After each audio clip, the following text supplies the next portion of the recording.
You know what really frosts my flakes? Smoke alarms. Now don't get me wrong, they save lives. They're noble little plastic heroes screwed to the ceiling like the guardians of common sense. But when they go to die, they don't go quietly. Oh no, they go out like a diva at the end of a farewell tour.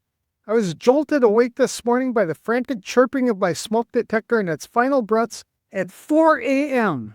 And of course, it's a kidda alarm, as in, are you kidding me?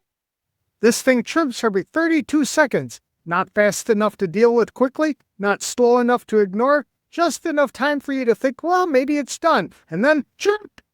So there I am, half asleep, stumbling through the house like a zombie in gym shorts, on a mission to locate this tiny plastic menace. I finally found it, and now I just need to shut it off. Simple, right? Wrong.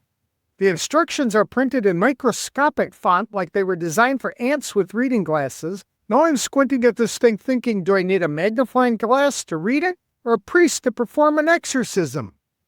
Naturally, I assume it just needs a new battery. That's how it's worked since the dawn of time. You swap out the battery, the world keeps spinning, and everyone goes back to bed.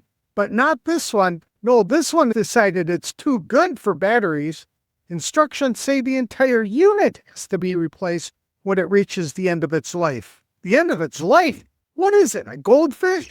And in bold letters proudly proclaims it's made overseas. Well, of course it is. Why replace a $2 battery when you can strong-arm people into buying a $35 replacement? That's not a smoke alarm, that's a subscription service with sirens.